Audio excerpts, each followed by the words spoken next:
नमस्कार साथियों, स्वागत है आप सभी का आपके अपने YouTube चैनल एग्री मेंटर्स पर। आज हम बात करेंगे यूपीटीए टेक्निकल असिस्टेंट प्राविधिकी सहायक जो वैकेंसी है उसके बारे में। कैसे जानेंगे कि आपका सिलेबस पूरा कर सकते हैं विद इन टाइम, कैसे इस सिलेबस को पूरा करते हुए हम बिना कोई गलती किए, बिना कोई टॉपिक छोड़े एक इफेक्टिव प्रिपरेशन कैसे कर सकते हैं, और आपका किन किन बुक्स के सहारे से इस एग्जाम को क्रैक किया जा सकता है, कौन सा कंटेंट पढ़ा जा सकता है और कितना आपका अच्छे से उसको कवर करें ताकि कोई भी क्वेश्चन छूटने की गुंजाइश ना रहे। देखो दोस्तों, नंबर ऑफ वैकेंसीज तो काफी ज्यादा है, 3446 वैकेंसीज है, तो नंबर ऑफ वैकेंसीज तो मान लो कि काफी अच्छी है और आपके पास एक सुनहरा मौका है इस एग्जाम को क्रैक कर कर एक गवर्नमेंट जॉब को हासिल करना। तो अब कैसे हासिल करें, किस प्रकार से इस एग्जाम को क्रैक करें, यह सब हमारे लिए बहुत जरूरी हो जाता है। और पिछले कुछ दिनों से आप बच्चों की जो कॉल है वो मुझे कहीं ना कहीं इस चीज को कचोट कर गई कि भाई इसकी भी तैयारी आप बच्चों को जो है जरूर करवाएंगे।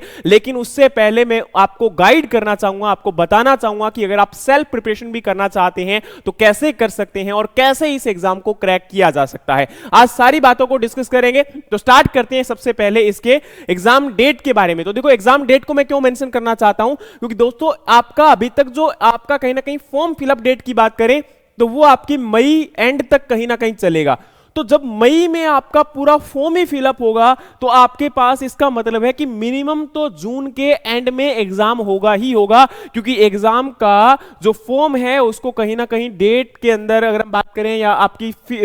फीस जो सबमिशन है वो अप्रोक्सीमेटली 7 जून तक आप लोग कर सकते हो। तो यानी कि जून के एंड में या आपका जुलाई में एग्जाम होने की संभावना पूर्णतः है। तो आप ये मानकर चलो कि आप जो है, क्योंकि देखो मोस्टली अभी तक आपने पढ़ाई स्टार्ट नहीं की होगी, देखो अब ये है कि या तो अभी से पढ़ाई स्टार्ट कर दो। दूसरी तरफ आपकी होली आ रही है, चलो मान लीजिए कि आपका होली, क्योंकि देखो यार हमारे लिए बहुत अच्छा त्योहार माना जाता है ना, तो हम इसको मनाते भी हैं, तो ये आप मना के देखो। लेकिन ये है कि होली का उत्सव उतना बेहतरीन होगा अगला जितनी आपकी अच्छी जॉब होगी। तो ये आप संभावित मान ले कि अगर आप बेरोजगार रहोगे तो अगली होली आप अच्छे से शायद ना मना पाओगे, उसमें आप खुश नहीं होगे, क्योंकि उस केस में कहीं ना कहीं ये है कि आज बेरोजगारी का दंश पूरा युवा वर्ग झेल रहा है। और खासकर अगर हम बात करें तो यूपी और बिहार जैसे स्टेट के अंदर जहां पर पॉपुलेशन बहुत ज्यादा बढ़ती जा रही है, लेकिन अब जरूरी नहीं है कि यूपी बिहार हरियाणा में भी उतनी बुरी हालात है, उतनी बुरी हालात जो है बाकी स्टेट्स के अंदर भी होती चली जा रही है। तो यह बहुत जरूरी है कि हम एटलीस्ट एक गवर्नमेंट जॉब को हासिल करें ताकि हमारा जो एक बेरोजगारी का दाग है वो हम लोग धो सकें इसको, ठीक है। तो इसलिए बहुत जरूरी है कि आप इस होली की तैयारी के साथ अपने एग्जाम की तैयारी को भी कंटिन्यू रखें, और हां, इसको पढ़ते हुए एंजॉय करते हुए आप सब कुछ करिए, बिल्कुल जरूरी है। लेकिन यह है कि मान के चलिए कि अगर आप 1 अप्रैल को भी स्टार्ट स्टडी करते हो, लेकिन मैं तो मानूंगा कि 15 मार्च से ही स्टार्ट करिए, यानी कि कल आपका, और कल से लेके अगर हम बात करते हैं तो मार्च, अप्रैल, मई, जून, 4 महीने यानी कि 3.5 महीने तो मिनिमम हो गए। और अगर हमारा जुलाई एंड में भी एग्जाम होगा तो 4.5-5 महीने आपके पास हैं। तो इतना टाइम आपकी इस एग्जाम की तैयारी के लिए काफी है, इससे ज्यादा आपको आवश्यकता भी नहीं है, इससे ज्यादा आप लोग पढ़ भी नहीं पाओगे, ये मैं गारंटी देता हूं। तो आपके पास एक बड़ा एम है, और इस एम को अगर आप अचीव करना चाहते हो तो बहुत जरूरी है कि आज से ही इसकी तैयारी में जुट जाओ। अब अगर हम बात करें तो इसमें सिलेबस क्या है, तो पहले तो हम इसके एग्जाम के बारे में बात करते हैं कि एग्जाम में क्या रहने वाला है। आप सब लोग जानते हैं कि इसका जो यहां पर जो एग्जाम का जो स्टैंडर्ड है उसमें क्या आएगा, तो इसमें आपका पार्ट 1, पार्ट 2 और पार्ट 3, ठीक है, ये 3 आपके पार्ट होंगे और एग्जाम एक ही होगा। इसमें टोटल नंबर ऑफ क्वेश्चंस कितने होंगे जी? 100 होंगे। और टोटल नंबर ऑफ क्वेश्चन में भी आपको सबसे बड़ी बात क्या की गई है कि इसमें आपका एग्रीकल्चर का जो पार्ट है वो यहां पर कितना है जी? आपका अप्रोक्सीमेटली 5 और 5 10 15 30 40 और 60 65 नंबर का, यानी कि 65 मार्क्स का यहां पर क्या रहने वाला है? एग्रीकल्चर रहने वाला है। 15 नंबर का कंप्यूटर साइंस रहेगा और 20 नंबर का जो है इसमें आपका यूपी की जीके यानी कि जो है जनरल नॉलेज इसमें आपको पूछी जाएगी। तो यहां पर पर 35 नंबर आपके ऐसे हैं जिसमें यूपी की बात करें तो यूपी का इतिहास, यूपी की जीके काफी बड़ी है, लेकिन मैं आपको बताना चाहूंगा कि इसमें सामान्य जानकारी पूछी जाएगी, यानी कि पूरा आपको हिस्ट्री वगैरह नहीं पढ़ना है, केवल थोड़ा बहुत जैसे हमारे अभी राज्य में क्या चल रहा है, राज्य के अंदर कहां पर कौन सा कोई पर्टिकुलर जो है लोकेशन है उसके बारे में, या फिर कोई आपका बैटर अभी रिसेंट कोई चेंज हुआ है उसके बारे में, है ना, तो ये सब आपसे पूछा जा सकता है। तो पूरी हिस्ट्री पढ़ने की आवश्यकता नहीं है, अगर आप जनरल नॉलेज को भी थोड़ा बहुत अच्छे से पढ़कर जाते हो, जो आजकल काफी अच्छी यहां पर ल्यूसेंट्स की या फिर कोई और मैगजीन अगर आती है तो उनको भी आप पढ़ लोगे, तो इसको आप आराम से 15 से 16 नंबर कवर कर लोगे। दूसरी तरफ अगर हम बात करें तो कंप्यूटर भी अगेन मैं बताना चाहूंगा कि आजकल बहुत सारी छोटी छोटी मैगजीन्स आपकी कंप्यूटर की आती हैं, और इवन तो जैसे ल्यूसेंट की एक बुक आती है, अगर आप उस बुक को भी अच्छे से करके जाते हो और थोड़ा बहुत मॉडर्न टेक्नोलॉजीज आपकी जो कंप्यूटर की हैं उनके बारे में आप जानकारी हासिल करके जाते हो, तो ये नंबर भी आसानी से आप पा सकते हो। लेकिन अब जरूरी है कि ये जो आपका सबसे बड़ा एग्रीकल्चर का पार्ट है इसको कवर किया जाए, जिसमें आपकी क्रॉप साइंस यानी कि फसल विज्ञान, दूसरा आपका जैव तकनीकी यानी कि पादप प्रजनन, क्रॉप फिजियोलॉजी, इसके बारे में, सेकंड आपका है सॉइल साइंस, पूरा सॉइल कंजर्वेशन, वाटर कंजर्वेशन, ये सब आपका, नेक्स्ट है कृषि प्रसार यानी कि आपका एग्रीकल्चर एक्सटेंशन और आपका एग्रीकल्चर इकोनॉमिक्स, और इसके साथ में पशुपालन या दुग्ध विज्ञान। तो ये बहुत जरूरी है कि आपका एनिमल हस्बेंड्री को भी यहां पर कवर किया जाएगा, लेकिन आपका जो एग्रीकल्चर एक्सटेंशन 5 नंबर का, एग्रीकल्चर इकोनॉमिक्स 5 नंबर का, और आपका जो है एनिमल हस्बेंड्री भी 5 नंबर का रहेगा। सोयल साइंस और आपका यहां पर क्रॉप प्रोडक्शन, ये जो है एक बड़ा हिस्सा है एग्रीकल्चर का, लेकिन आप जब क्रॉप प्रोडक्शन को पढ़ते हो तो उसमें क्रॉप के डिजीज, क्रॉप के इंसेक्ट, तो एंटोमोलॉजी और पैथोलॉजी का वो पार्ट भी वहां पर आपको कवर करना पड़ेगा। और जब क्रॉप साइंस वर्ड दिया जाता है तो अपने आप में वो पूरा का पूरा एग्रीकल्चर को सम्माहित कर लेता है, और उसमें से सारा पार्ट आपको कवर करना पड़ता है अच्छे तरीके से। तो अब यहां पर आपका जो सिलेबस है उसको भी इन्होंने डिफाइन किया है अच्छे से 1 बाय 1, तो इसके बारे में भी मैं आपके साथ पूरा डिस्कशन करना चाहूंगा कि किस प्रकार से। तो बायोटेक्नोलॉजी, प्लांट ब्रीडिंग, फिजियोलॉजी इनको पढ़ना पड़ेगा। तो यहां पर अगर हम बात करें तो इसको आप अच्छे से देखिए कि क्या है इसके अंदर। तो क्रॉप प्रोडक्शन में ना कि केवल आपकी फील्ड क्रॉप है, बल्कि यहां पर देखिए कि crop, major cereals, pulses, oil seed, millet, fibre और कैश क्रॉप्स, इसके साथ साथ में यहां पर फ्रूट, फ्लावर और वेजिटेबल क्रॉप, यानी कि आपको एग्रोनॉमी भी पढ़ना पड़ेगा, आपको हॉर्टिकल्चर भी पढ़ना पड़ेगा। और अगर हम बात करें तो एग्रोनॉमी और जब हॉर्टिकल्चर को पढ़ा जाता है तो इनके रिलेटेड आपके डिजीज और इनके इंसेक्ट्स को भी कवर करना पड़ेगा, यानी कि आपको एंटो और पैथो भी पढ़ना पड़ेगा, बेटालॉजी, ठीक है, यानी कि यहां पर एंटो और पैथो भी पूरा का पूरा कवर करना पड़ेगा, एंटोमोलॉजी और प्लांट पैथोलॉजी। तो इसके साथ में अगर हम बात करें तो आप लोगों को एक चीज समझ में आनी चाहिए कि ये जो पूरा पार्ट है यहां पर, जिसमें आपका पोस्ट हार्वेस्ट मैनेजमेंट है, इसके साथ फ्रूट और वेजिटेबल की प्रिजर्वेशन और प्रोसेसिंग है, इसके साथ में प्रिंसिपल ऑफ क्रॉप रोटेशन यानी कि cropping system, crop rotation, natural farming, integrated farming, इनके बारे में है, organic farming, importance of seed यानी कि पूरा का पूरा सीड टेक्नोलॉजी भी यहां से आपको कवर करना पड़ेगा। इसके साथ में है बेसिक प्रिंसिपल यानी कि scope and importance of crop protection. तो देखो क्रॉप प्रोटेक्शन का जब नाम आ गया तो इसमें आपके केमिकल्स वगैरह भी पूछ लिए गए हैं, तो सिंपल सी बात है कि वही आपका है ना, तो एंटोमोलॉजी और आपका यहां पर पैथोलॉजी को कवर कर लिया गया है, ठीक है। इसके साथ में अगर हम बात करें तो यहां पर आपका ये देख सकते हो insect, pest and disease of major crop and its management, principle and system of produce, storage and factor affecting the quality of produce and storage and its management, यानी कि मैंने जो आपको बोला वही आपका पूरा का पूरा यहां से कवर किया जा रहा है। इसके साथ में इन्होंने बायोटेक्नोलॉजी, प्लांट ब्रीडिंग और फिजियोलॉजी को भी आपका सेपरेटली एक सेपरेट वे के साथ मेंशन किया है, जिसको अगर हम यहां पर नाम भी दिया जाता तो भी हमें पढ़ना पड़ता, क्योंकि आप लोग जानते हो कि जब क्रॉप प्रोडक्शन की बात की दी, उन्होंने बोल दी है क्रॉप प्रोडक्शन टेक्नोलॉजी की बात बोल दी है, तो उसमें ब्रीडिंग का नाम आना या प्लांट फिजियोलॉजी का नाम आना ना आना एक बराबर है, उनको भी हमें पढ़ना पड़ता है, और उसके रिगार्डिंग भी क्वेश्चंस आपके एग्जाम में अच्छे से आते हैं। तो इस बात को समझना बहुत जरूरी है, क्योंकि यहां से क्वेश्चंस आपके 1 2 4 5 आएंगे, लेकिन उनको कवर करना यह बहुत जरूरी है कि कैसे आपके 4 5 क्वेश्चंस को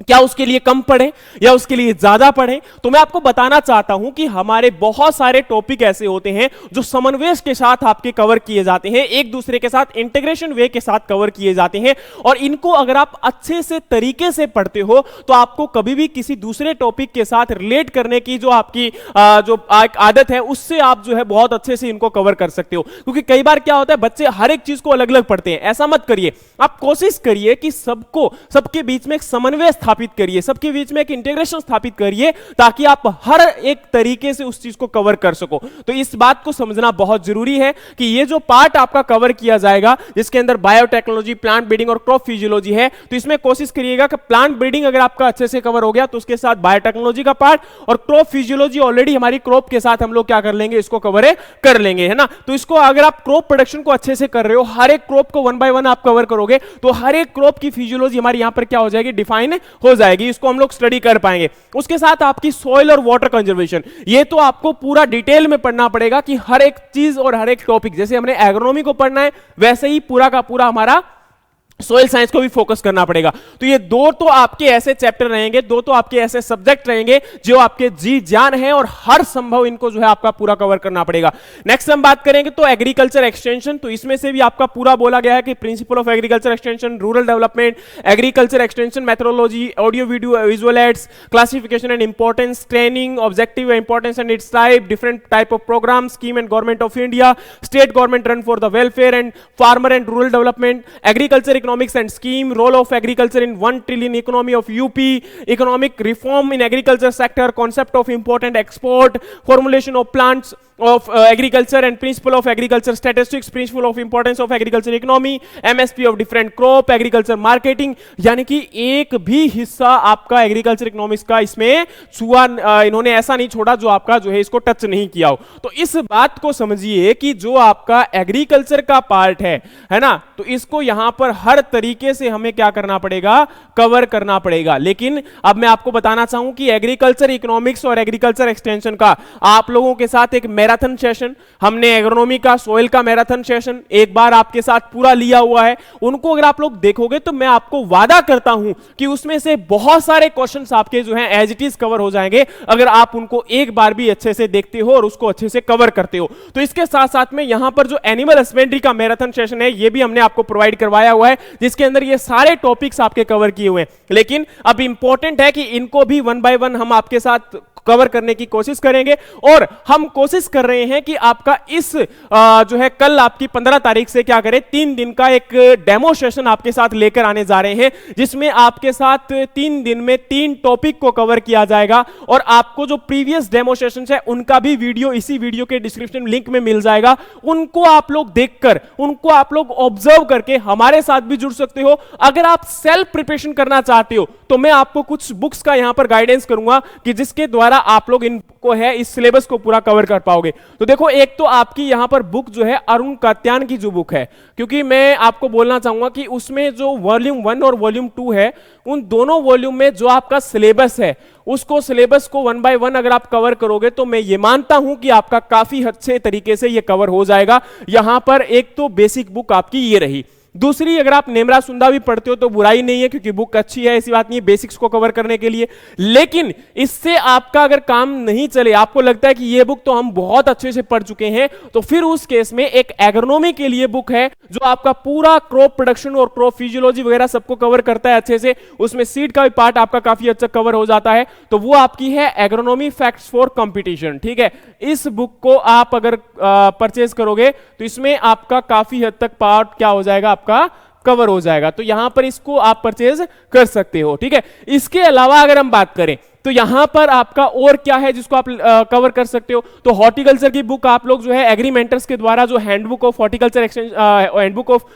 जो आपकी हॉर्टिकल्चर जिस्ट है, उसको परचेज कर सकते हो। इसके अलावा हमने एक एग्रीकल्चर टेबल की बुक आप लोगों के लिए बनाई थी, उस बुक को अगर आप लोग परचेज करते हो तो उसमें आपके टेबल फॉर्म में जितने भी डेटा हैं उनको ऑथेंटिक वे के साथ कवर किया गया है। ऑलरेडी मैं आपको बता चुका हूं कि बहुत बार आप लोगों से प्रेज मिली है मुझे उस बुक के लिए, और वैसे ही वो पूरा बुक आपको जो है कवर करता है पूरे सिलेबस को आपका। तो उस बुक से भी आपको काफी हद तक हेल्प मिलेगी, तो वो बुक भी आप लोग ले सकते हो। तो अगर आप इन बुक्स को कवर करते हो तो एग्रीकल्चर आपका पूरा कवर हो जाएगा, इसमें मैं आपके साथ वादा कर सकता हूं। लेकिन ये बहुत जरूरी है कि हम इनको 100% पढ़ें, इनको 100% कवर करें। और एग्रीकल्चर एक्सटेंशन और इकोनॉमिक्स को भी आप लोग कवर करना चाहते हो तो एक पतली सी बुक है हमारी, उसी को भी आप लोग ले सकते हो। उसके द्वारा भी पूरा आपका एग्रीकल्चर, इकोनॉमिक्स और एक्सटेंशन जो है वहां से कवर हो जाएगा। तो ये है आपके साथ जो यहां पर आपको बताने की कोशिश की। तो अब यहां पर अगर आप लोग एग्रीकल्चर को पूरा हमसे एज ए बुक फॉर्म में परचेज करना चाहते हो तो हमसे बुक भी ले सकते हो, या फिर अगर आप चाहते हो कि आपको पूरा का पूरा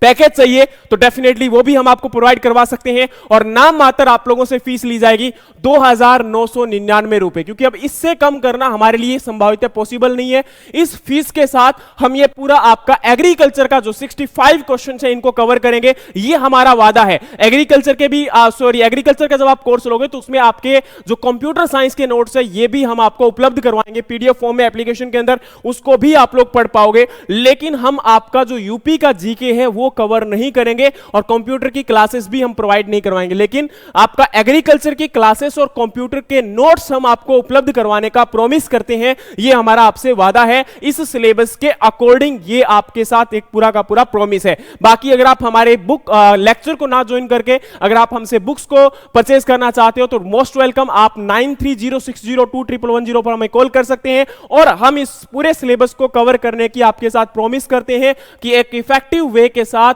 पूरा का पूरा सिलेबस आपके साथ कवर करवाया जाएगा। और बेस्ट फैकल्टी आपके साथ यहां पर क्या करेंगी, इसको कवर करवाएंगी। उनके लेक्चर्स को आप ऑलरेडी देख सकते हो डेमोस्ट्रेशन के तौर पर। आप अगर आपको लगता है कि हाँ इन लोगों के साथ हम एक बेटर तरीके से पढ़ाई करके और अच्छे से एग्जाम को क्रैक कर सकते हैं तो मोस्ट वेलकम। और हम कोशिश करेंगे कि इसके अंदर ना कि केवल आपको क्लासेस देंगे बल्कि क्लासेस के साथ बेटर गाइडेंस देंगे, आपका पूरा का पूरा सिलेबस टाइम पर कवर करेंगे, टेस्ट सीरीज आपको प्रोवाइड करवाएंगे और 100% आपसे वादा करते हैं कि किसी प्रकार की अगर समस्या इन बिटवीन आपको आती है तो उसको भी आपका रिजोल्व आउट करने की कोशिश करेंगे, जो कि हमेशा हमारा इस चीज के अंदर एक जो है बेटर आए। लेकिन आपको बता दें कि नोट्स हमारा कंप्लीट इंग्लिश फॉर्म में रहता है, हिंदी में नोट्स आपको उपलब्ध नहीं करवाए जाएंगे। उम्मीद करता हूं कि पूरा सेशन आपको एक चीज इस सिलेबस को समझने में हेल्प करेगा। आपको जो बुक की गाइडेंस दी गई है वो भी आपको हेल्प करेगी और किसी प्रकार का अगर डाउट है तो आप हमें कॉल कर सकते हैं। Thank you so much, have a great day. जय हिंद, जय भारत।